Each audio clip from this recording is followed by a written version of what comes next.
Selamat datang di channel saya Serangga Gatal. Jangan lupa di like dan subscribe-nya. Oke, kita mulai. Bukan bangau darah.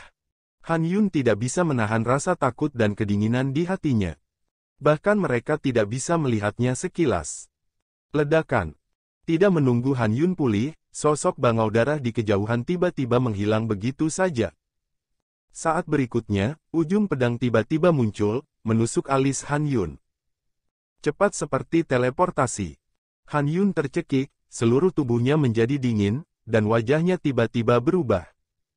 Pada saat kritis, tongkat penopang hitam muncul dari udara tipis, menghalangi pedang. Dentang. Keduanya bertabrakan, mengakibatkan fluktuasi kekuatan yang menghancurkan dunia. Sosok Bloodcrane terguncang dan terungkap dari kehampaan. Memanfaatkan kesempatan ini, Han Yun telah mundur jauh. Dan tongkat hitam yang menghalangi ujung pedang itu berasal dari tangan lelaki tua kurus itu.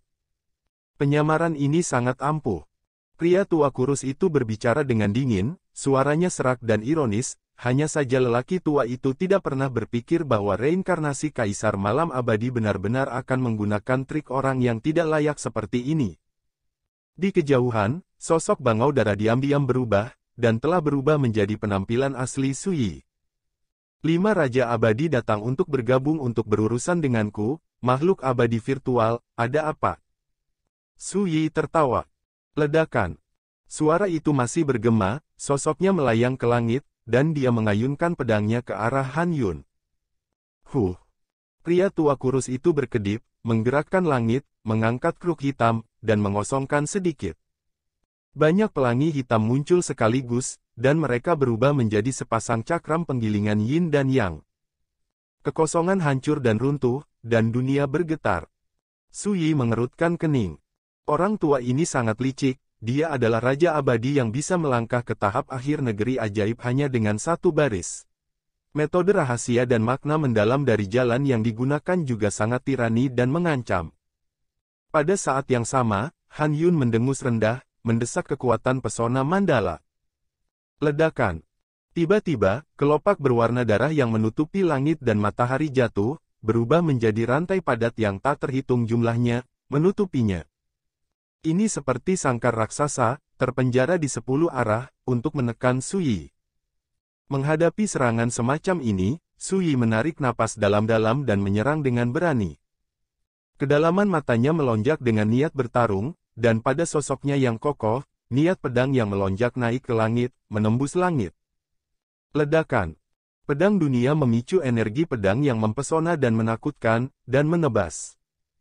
Cahaya dan hujan memercik, dan sosok Su Yi terguncang oleh kekuatan yang menakutkan. Tidak menunggu dia diam. Su Yi hampir tertutup oleh pemandangan itu. Kecelakaan. Lalu, dia langsung menemui Han Yun. Aduh. Pria tua kurus itu menggerakkan kekosongan, menyapu tongkat kayu hitam di tangannya. Tiba-tiba, langit runtuh. Sepasang cakram gerindra yin dan yang muncul kembali dan berguling ke arah Su Yi dari belakang. Ledakan.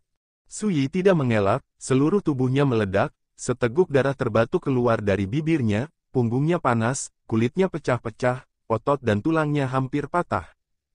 Namun, memanfaatkan dampak kekuatan ini, dia bergerak lebih cepat, melintasi langit, dan membunuh Han Yun. Kulit lelaki tua kurus itu sedikit berubah. Dia tidak menyangka Su Yi akan berusaha keras untuk berurusan dengan Han Yun dengan cara apapun. Mundur. Dia langsung minum dan mengingatkan Han Yun. Pada saat yang sama, dia melambaikan tongkat kayu hitam dan terus membunuh Su Yi. Sudah terlambat. Pada saat ini, niat membunuh melintas di mata Su Yi, dan dia menggunakan jurus pamungkasnya tanpa ragu-ragu. Dentang. Dan saat pedang ini dipotong, dunia jatuh ke dalam suasana hening yang aneh, membosankan, dan menakutkan. Semuanya seperti menghilang. Hanya energi pedang Su Yi yang menjadi satu-satunya sinar cahaya di dunia yang tenang ini, menebas ke arah Han Yun. Pedang Qi melintas di langit. Alis Han Yun retak oleh darah. Dalam sekejap, tubuhnya tiba-tiba berubah menjadi segenggam abu, dan jiwanya terbang. Terlalu sombong. Pedang ini disebut keheningan sesaat. Pedang ini juga merupakan pedang terkuat yang telah dibuat Su Yi sejauh ini, gaya pertama dan makna mendalam dari reinkarnasi. Ledakan. Pada saat ini, tongkat kayu hitam lelaki tua kurus itu menabrak udara. Su Yi berbalik dan mengayunkan pedangnya. Pedang manusia di tangannya bergetar hebat. Tapi dia tertawa dan berkata pelan, "Orang tua, hanya kamu yang tersisa." Gulungan gambar yang ada di tangan Han Yun sebelumnya telah jatuh ke tangan kiri Su Yi. Ini adalah senjata ajaib untuk menjalankan mantra mandala. Sudah cukup untuk membunuhmu sendirian. Wajah lelaki tua kurus itu pucat, dengan niat membunuh dan kemarahan di matanya. Dari pertempuran ini hingga sekarang, Suehe, Nyonya Fei Leng, pria berjubah hitam dan Han Yun telah terbunuh satu demi satu, yang juga memengaruhi hati, kesedihan, dan kemarahannya. Ledakan. Sementara berbicara, lelaki tua kurus itu telah mendesak tongkat kayu hitam untuk memindahkan kekosongan untuk membunuh. Langit bergetar dan bumi berguncang. Sepasang cakram gerindra yin dan yang dengan jangkauan 100 zang muncul di langit, menghasilkan suara bergulir seperti angin dan guntur, dan membunuh Su Yizhen. Serangan semacam ini benar-benar mengerikan. Hati Su Yi membara dengan semangat juangnya mendidih, dan darahnya terbangun. Dia mengambil napas dalam-dalam dan menembak dengan seluruh kekuatannya. Ledakan. Perang pecah. Salah satunya adalah Raja Abadi yang melangkah ke tahap akhir negeri ajaib hanya dengan satu baris. Jalannya menakutkan, dan ada banyak metode. Dengan tembakan marah, itu sudah cukup untuk membuat Raja Abadi dari alam yang sama ketakutan. Namun, kesenjangan segera terlihat. Rao adalah Su Yi dengan seluruh kekuatannya, tetapi dia tidak dapat menahannya lagi, dan tubuhnya mulai berdarah terus-menerus. Di sisi lain, lelaki tua kurus itu galak dan menakutkan. Metode ini disebut Falun Gong.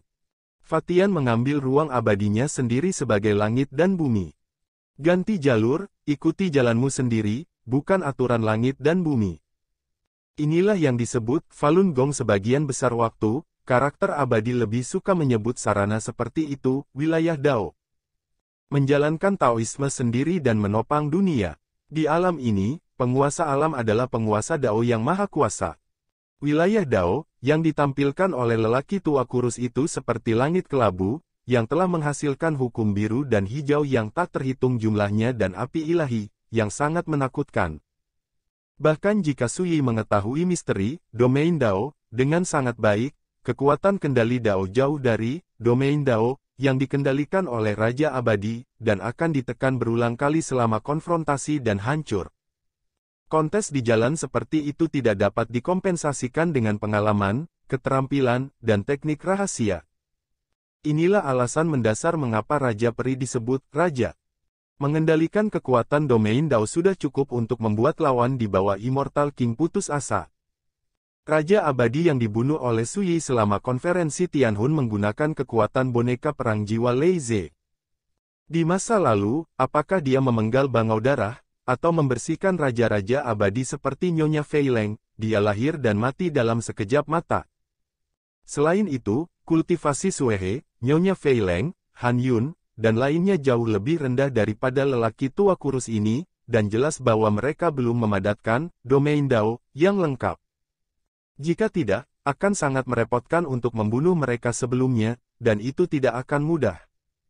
Di sisi lain, lelaki tua kurus ini bertanggung jawab atas kekuatan domain Dao, dan dapat mendukung kekuatan Dao dari ruang esensi abadi untuk mendukung ranah-ranah, yang disebut raksasa sejati di antara Raja Abadi. Singkatnya, untuk menilai kekuatan Raja Abadi, seseorang dapat melihat kedalaman kultivasinya, dan kedua melihat apakah dia telah menguasai domain Dao. Orang-orang yang bertanggung jawab atas domain Dao semuanya adalah raksasa di tingkat Raja Abadi. Saat ini, dengan kekuatanku sendiri saat ini, aku benar-benar tidak bisa melawan lawan level ini. Namun, karakter tingkat menengah seperti Nyonya Fei Leng bukan lagi lawanku. Su Yi diam-diam berkata, "Bunuh." Di domain ini, dia seperti master yang maha kuasa. Pada saat ini, Su Yi menghela nafas dengan menyesal. Sayang sekali, saya tidak bisa bertarung dengan lelaki tua ini sampai akhir, karena jika cederanya terlalu berat, begitu Raja Abadi dari kekuatan lain mengincar, konsekuensinya pasti tidak terbayangkan. Pada saat ini, gulungan gambar di tangan kiri Sui tiba-tiba terbakar. Ledakan. Pesona mandala yang mencakup radius 8.000 mil mendidih pada saat ini. Dari langit, bunga mandala besar terlihat menyala. Setiap lapisan kelopak bunga runtuh seperti parit. Kekuatan pesona yang kejam berubah menjadi semburan yang mengamuk, menyapu dan menyebar. Wajah lelaki tua kurus itu tiba-tiba berubah. Dia tidak menyangka Sui begitu kejam. Alam Dao awalnya diubah oleh kekuatan Dao-nya. Ketika dihancurkan, itu juga menyebabkan lelaki tua kurus itu menderita kerusakan parah. Sosoknya gemetar hebat, ki-nya tidak teratur, bibirnya batuk darah, dan napasnya tiba-tiba melemah. Ledakan. Bahkan Sui harus mundur untuk menghindari dampak kekuatan penghancur itu. Bagaimana jika kamu mati, bagaimana kamu bisa serakah akan hidup dan takut mati? Pria tua kurus itu berteriak keras, berjanggut marah, menggerakkan langit, dan membunuh Sui. Inilah ketakutan akan kematian yang sesungguhnya, ganas dan tak tertandingi. Mati. Pria tua kurus itu mengayunkan tongkat kayu hitam itu dengan kasar. Berteriak. Rasa krisis yang kuat menusuk kulit Sui seperti pisau. Itu ancaman yang mematikan. Ini bahkan Raja Abadi dari alam hebat yang sedang mati-matian melempar pertaruhan, pukulan seperti batu giok dan batu yang terbakar. Sui tidak mundur. Tapi dia tidak cukup bodoh untuk menggunakan kultivasinya sendiri untuk berusaha keras. Di depannya, kulit binatang emas naik di langit, melepaskan hujan cahaya keemasan, membentuk tirai cahaya seperti mimpi. Hampir bersamaan, tongkat kayu hitam itu terbanting keras. Ledakan. Terlihat dengan mata telanjang, tirai cahaya keemasan itu menabrak lubang cekung besar, yang mengejutkan dan sepertinya akan pecah kapan saja. Akhirnya tidak rusak. Kulit binatang emas mengalir dengan kilau misterius. Tampaknya ilusi, tetapi sebenarnya itu adalah kekuatan yang jauh di atas alam Raja Peri. Ini adalah harta karun abadi Taijing yang kamu peroleh di Gunung Ajaib Tianshu. Benar saja, rumor itu benar. Saya selalu meremehkan penggunaan kekuatan eksternal untuk membunuh musuh, bahkan jika basis budidaya sangat berbeda, saya tidak pernah meremehkan mengandalkan objek eksternal untuk membunuh musuh, tetapi tidak mungkin, Anda Raja Abadi jangan bicara tentang seni bela diri sama sekali. Ada sedikit sarkasme di bibir Sui. Ledakan. Tongkat kayu hitam itu tiba-tiba pecah. Dia sepertinya tidak tahu rasa sakitnya, tetapi malah tersenyum dengan nyaman. Bukankah suatu berkah bahwa Raja Abadi seperti itu akhirnya bisa mati di bawah tangan Kaisar Yongye? Su menggelengkan kepalanya sedikit. Pada titik ini, 5 Raja Abadi dari Sekte Dewa Linglong semuanya telah mati. Sui juga terluka, dan pakaiannya basah oleh darah. Dia mengeluarkan pil Jiu Miao Tianxin, dan menelan satu. Sui hendak membersihkan rampasan, dan tiba-tiba ada bahaya di hatinya. Ledakan. Sebuah panah meledak. Panah ini ditutupi dengan pola binatang yang aneh dan padat. Saat menembus udara, ia diam. Baru setelah muncul 10 kaki di depan Sui tiba-tiba panah itu meledak dengan aura pembunuhan yang mengerikan, itu menghancurkan kekosongan ratusan kaki di dekatnya. Panah itu melesat lurus ke punggung Sui. Pada saat ini, Sui menghilang dari udara tipis dan muncul ribuan kaki jauhnya. Ledakan. Sui hanya berdiri teguh. Panah lain datang dengan ganas. Selain itu, sesosok hantu muncul dengan tenang, memegang pedang hitam panjang dan sempit, seperti sambaran petir, menusuk ke arah tenggorokan Sui. Satu demi satu, membentuk serangan cubit. Pengertian waktu itu bisa disebut akurat. Sui mendengus dingin, niat membunuh melintas di matanya. Gentang. Dan memanfaatkan kejutan dari pukulan ini, sosok Sui tiba-tiba berubah menjadi cahaya, dan dia nyaris menghindari panah yang datang dengan pembunuhan yang kejam. Ledakan. Kekosongan ini runtuh dan runtuh. Dan orang yang menikamnya dengan panah di udara adalah pria berjubah binatang buas dengan sosok yang agung. Tidak diragukan lagi, mereka telah menjaga di luar Mandala Barrier sebelumnya, dan baru sekarang, ketika mereka tidak siap, mereka tiba-tiba meluncurkan serangan ini. Kali ini, kamu tidak bisa melarikan diri. Mata Meng Ze penuh dengan niat membunuh. Ketika dia berbicara, dia menebas dengan pedangnya, berayun seperti kilat, tidak menentu seperti pita. Pada saat yang sama, pria kulit binatang di kejauhan menarik busur tulang putih besar dan menembakkan panah satu demi satu. Bersamaan dengan sengatan, mereka menyerang Su Yi. Untuk sesaat, Su Yi ingin mengambil kesempatan ini untuk membunuh para bajingan ini dalam satu gerakan. Namun pada akhirnya, dia menahan diri. Di daerah terdekat, ada banyak fluktuasi aura yang menakutkan, dan jelas ada banyak raja abadi yang mengincar mereka, mencoba mengelilingi mereka. Dalam situasi ini, tidak ada cara untuk bertarung. Ledakan. Sosoknya tiba-tiba berubah menjadi ki pedang menyilaukan yang tak terhitung jumlahnya, melesat ke 10 arah. Meng Ze mengayunkan pedangnya, menghancurkan sepotong besar energi pedang dalam sekejap. Pada saat yang sama, panah ilahi yang ditembakkan oleh pria berjubah binatang itu juga menembus banyak energi pedang. Namun pada akhirnya, Su Yi tidak ditemukan. Suara keras terdengar. Melihat ribuan kaki jauhnya, seorang pemuda tampan berjubah merah muncul dari udara tipis. Dengan lambaian lengan bajunya, guntur jatuh dari langit, menutupi kehampaan. Sosok Su Yi muncul dari kehampaan. Pergi. Su Yi menebas habis-habisan dengan pedangnya. Dentang. Pendeta Tao berjubah merah itu mengayunkan tombak dan menggoyangkannya dengan sekuat tenaga, tetapi dia sangat terkejut sehingga dia tersandung dan keluar, wajahnya tiba-tiba berubah. Su Yi mengambil kesempatan ini untuk bergerak maju dan bergerak dengan seluruh kekuatannya. Tapi baru saja bergerak sejauh puluhan ribu kaki, jaring emas tiba-tiba muncul entah dari mana, dan menyelimuti Su Yi. Pada saat yang sama, sosok tiga raja abadi bergegas keluar, masing-masing mendesak harta dan mengepung mereka. Terlalu cepat. Bahkan jika itu adalah raja abadi lainnya, saya akan lengah.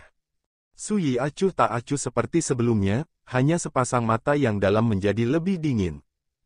Ledakan. Pedang di dunia meledak ke langit. Jaring emas besar tiba-tiba terganggu, seolah-olah diremas menjadi bola besar oleh tangan-tangan besar.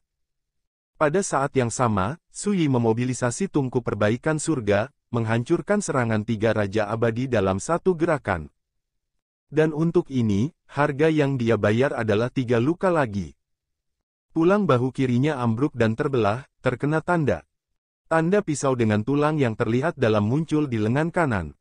Punggung, yang semula terluka, ditusuk oleh tombak dengan lubang berdarah, hampir melukai organ dalam. Tapi Su Yi mengabaikannya. Tugas yang paling mendesak adalah keluar dari pengepungan terlebih dahulu. Raja abadi dari semua agama jiwa, ingat kamu. Su Yi diam-diam berpikir. Aduh. Tiba-tiba, guntur dan kilat menyambar di depan, dan busur perak berkedip, seperti laut yang bergejolak yang menutupi langit, menyapu, dan hampir menghalangi jalan di depan untuk Su Yi. Pada saat yang sama, di daerah terdekat, satu demi satu raja peri muncul satu demi satu. Ini adalah raja abadi lainnya dari Kam Immortal Dao, dari Sekte Tai.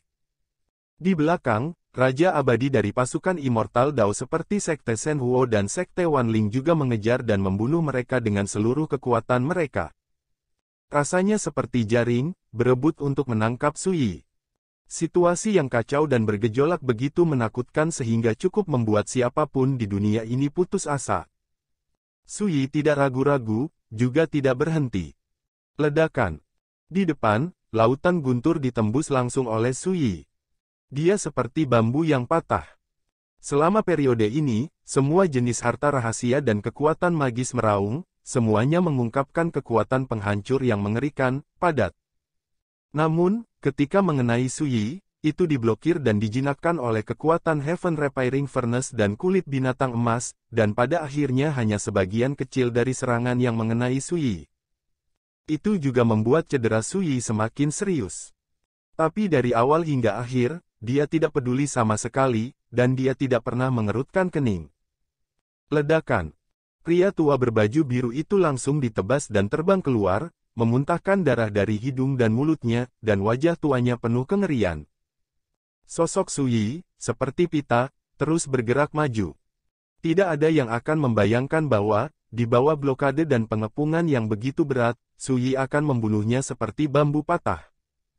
Melihat dia akan melarikan diri, dunia di depannya tiba-tiba menjadi gelap, dan bayangan seperti tinta menutupinya.